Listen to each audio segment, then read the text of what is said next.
Welcome back to another episode of Inword News. This is your boy Dre, and a lot this week, like a lot. A new study released says that black children are 3 times more likely to have high blood levels than white children.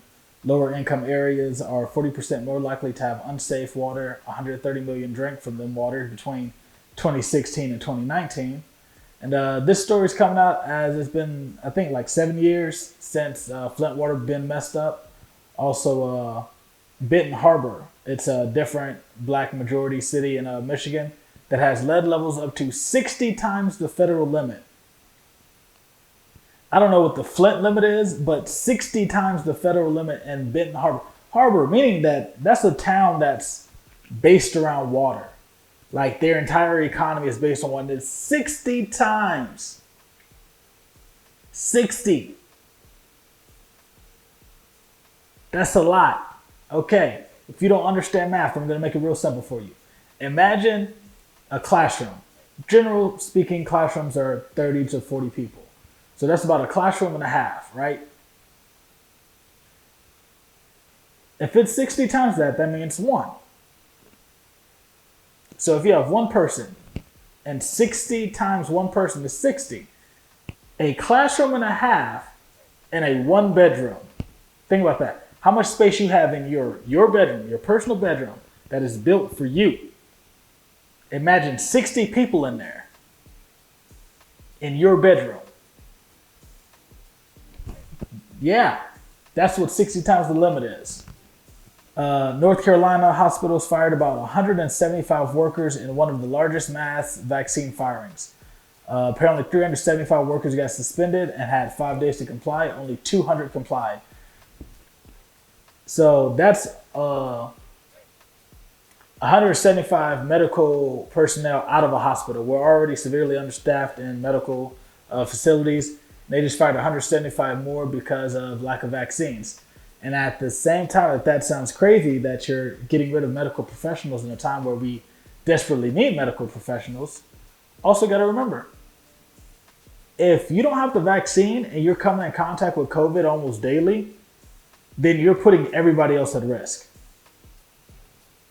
Because if you get COVID and you're, going to help a kid that just came in for a cough or a cold chest or a stuffy nose, you didn't give this kid COVID. So I get the skepticism of the vaccine. I get that. I understand completely.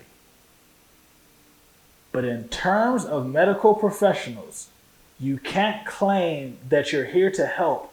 And when somebody's pushing out something that's supposedly there to help, you're refusing to take it because at the same time you're saying that you don't trust the very organization that you are swearing to uphold.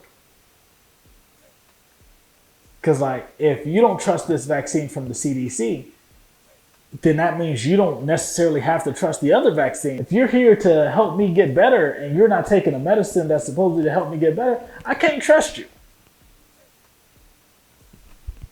It's weird. It's a weird concept, but I'm sure it's happening all over. They just happened to catch the first breaking news because they fired 175 workers at a time. 2 police officers with the drug cartel unit were arrested because they got caught with 8 kilograms of fentanyl. 2 milligrams is all it takes to be deadly.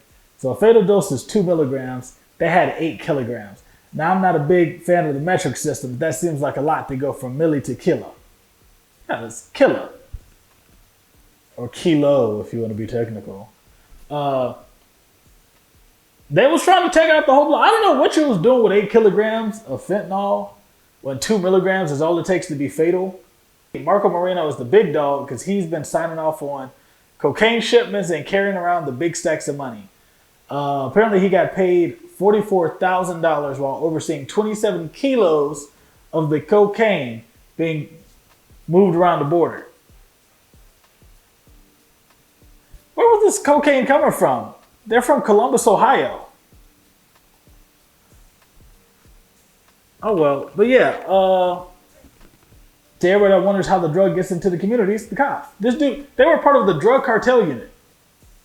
Their very job is to not not do this. Their job is to stop these people. But 44,000 for 27 kilos of white girl. And they had 8 kilos of fentanyl. Guys, please stop doing drugs. Because niggas don't care about your health. Nobody cares about your health. Stop, please. Until we get this fentanyl problem under control. Stop it. Met police Wayne Cousins handcuffed a woman walking home, drove her away, raped her, and then murdered her. This was all after completing a 12-hour shift as an officer. If you look up the story, it'll say he's an ex-Met cop, but he was for sure a cop at the time he committed the crime. This man was sworn to protect and serve, and this is how he gets off shift.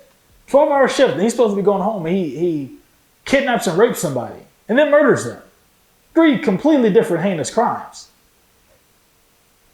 There was eyewitnesses that saw him arresting the woman, and they didn't say anything because all they saw was a cop arresting a woman, so they assumed she did something wrong. They didn't realize that she was being kidnapped. And from what I read, it didn't seem like she was resisting, other than the point of, what am I being arrested for? And the cops, I'll tell you later, or we'll handle it down at the police station. And never made it to the police station. Like, these stories,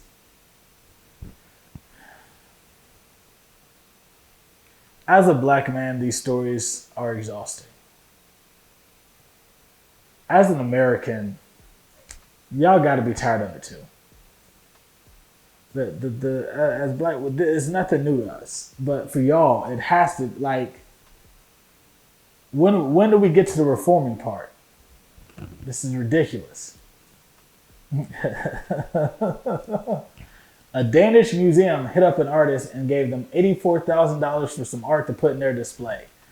The man gave the museum 2 blank canvases and named them "Take the Money and Run."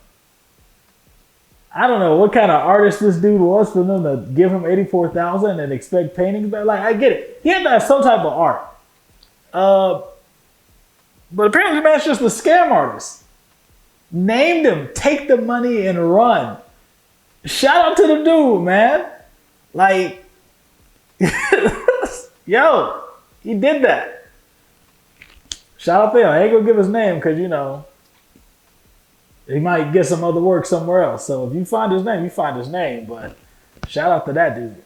Hustle of the year. Apparently Horatio Sanz, he's a former SNL member, former Saturday Night Live cast member. I'm sure he wrote for some stuff too. He's under investigation for sexual misconduct with a minor.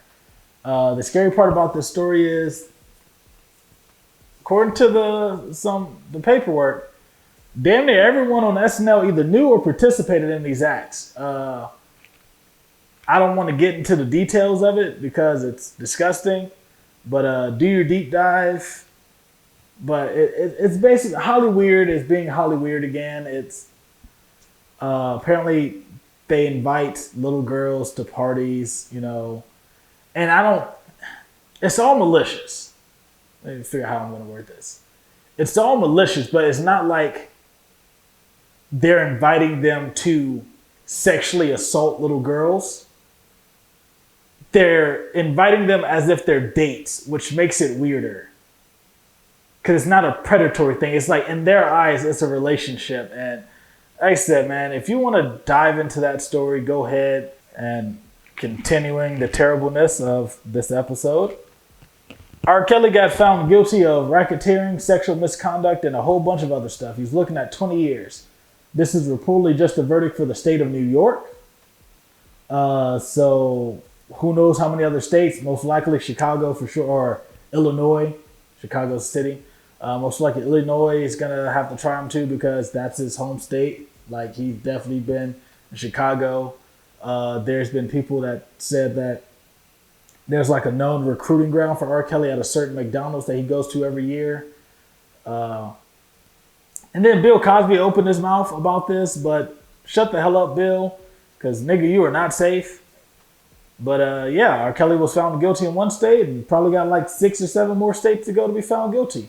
By the end of all this, R. Kelly may have like 200 years behind bars. Obviously, no parole. Like, not happening. And now on to the all hiring segment. Dom is a personal trainer in Columbus. She helps you achieve your fitness goals from casual care of your health to athletic training. From casual care of your health to athletic training, she helps you reach where you want to be. She is starting a new deal this month with Open Gym on Mondays, Tuesdays, and Thursdays. The times will be released every morning, and for $10, you can come check out the session. If you like them, you can come back and become full-time. If not, just pop up every Monday, Tuesday, and Thursday for $10 if that's within your budget. But yeah, she gets you right. She can, the calisthenics, the strength training, you just want to look good in a bikini. Winter season coming, so bikinis is out. But hey, you can look good under your big slippers and giant robe. That's cool. Smoky or greens, or smokier greens. I don't know, man. It's weird reading people's Instagram names because you don't really know how it breaks down. He's a farmer in Georgia. He grows all kinds of produce, fresh each season. He's also just recently got into beekeeping and says it's going well, so be on the lookout for organic honey coming out. I mean, I don't know. He's never announced it, but if you got bees, honey and honeycombs got to come from that. But also bees help pollinate plants, so you might just use them as like workers. If you want his produce, you can slide through the Piedmont Park Farmers Market. So, yeah, go check him out. Smokey, Mr. Greens, whatever you go by. I got a homeboy that's trying to get into a juicing thing. And he wants to buy fresh, fruit and produce wholesale off a farmer. So if that's what you into, hit up my boy or hit me up and I give you my boy's info. His name's the Trap Savior. That's a hilarious name. Yeah, hit him up. Do that. Thank you. Trina is a celebrity stylist and wig creator. She sells all kinds of lengths and hair types that you can either install yourself or have her install for you. She also sells products like hold spray and wig caps. If you're watching the Darius videos, you can see that she's a big supporter of Trina. And she has a wig that she got from Trina like 4 years ago that she still wears. So obviously the wigs can survive if you take care of them.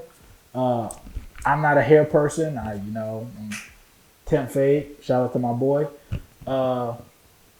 Yeah, if you'd like to do your own hair, or you just like wigs, or you just like hair to make your own wigs, or you have your own wig making business and you just want to buy hair from her so you can make your wigs and sell it like that, hit her up.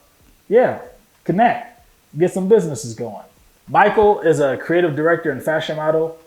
He can either model in your shoot or help you set it up and get the concept for it.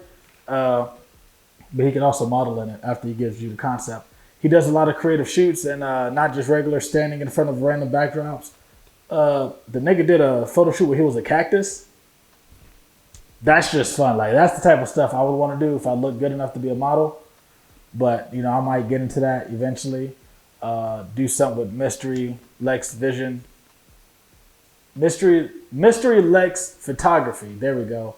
And Complex Captures. I might do something with those two. I like their work.